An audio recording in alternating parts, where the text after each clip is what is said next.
Bonjour à toutes et à tous. Vous trouverez dans cette vidéo de formation toutes les étapes essentielles pour préparer au mieux vos réunions et assurer un maximum de ventes. Bon visionnage à tous.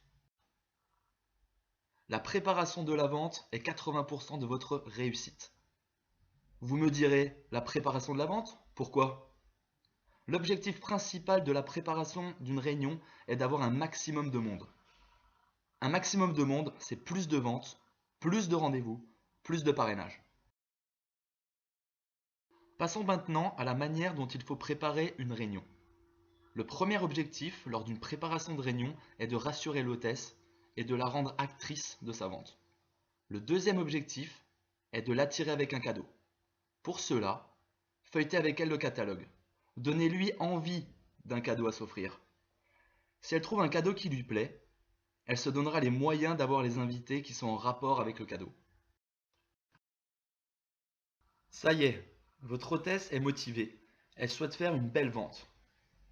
10 à 15 jours avant la vente, rendez-vous au domicile de votre hôtesse avec le matériel suivant.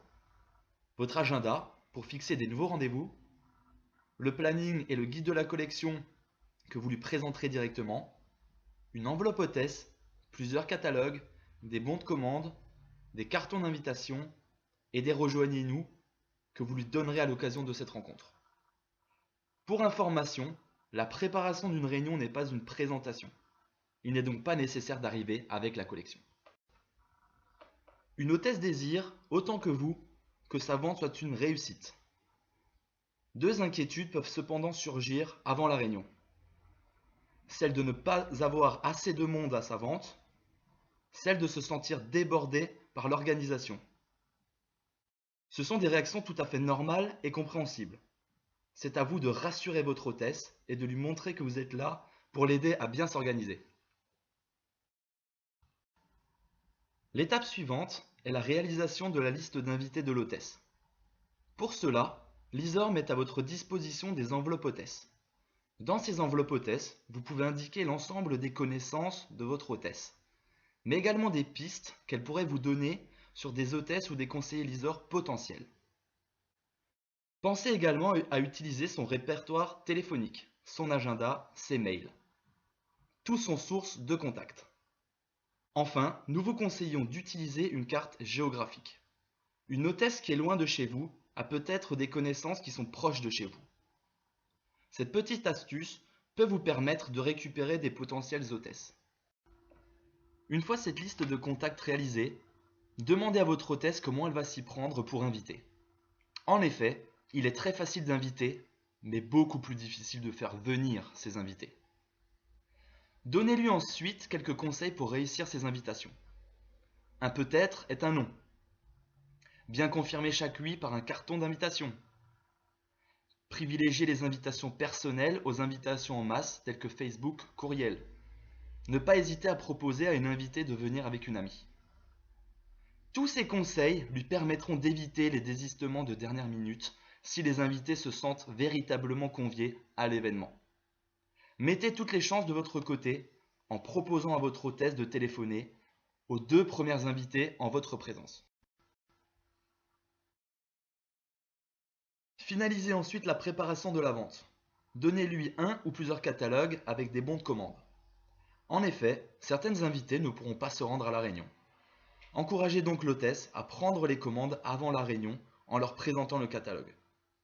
Demandez-lui ensuite de l'aide pour reprendre des rendez-vous. Elle connaît ses amis et pourra vous dire qui serait une bonne hôtesse.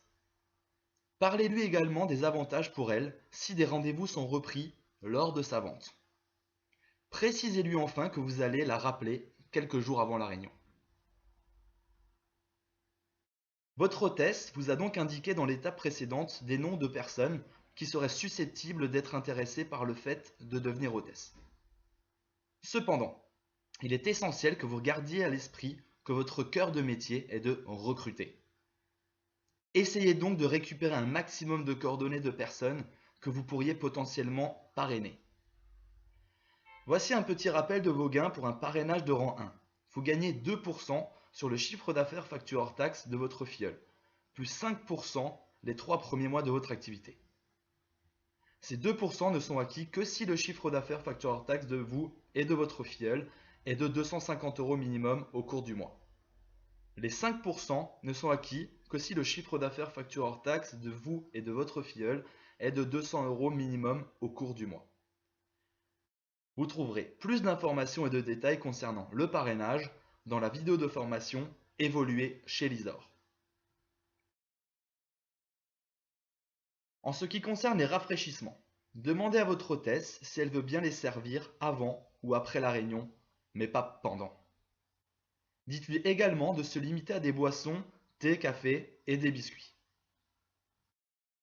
Demandez-lui ensuite dans quelle pièce elle envisage de faire la réunion et étudiez avec elle la disposition de la table et des chaises. Un endroit avec beaucoup de lumière mettra en valeur la collection. Si la lumière est insuffisante, nous vous conseillons d'apporter vos spots personnels. 3 à 4 jours avant la vente, nous vous incitons à recontacter votre hôtesse pour vérifier que tout va bien sans lui mettre de pression. C'est également l'occasion de vérifier qu'elle a bien invité les hôtesses potentielles que vous aviez identifiées lors de la préparation de la vente.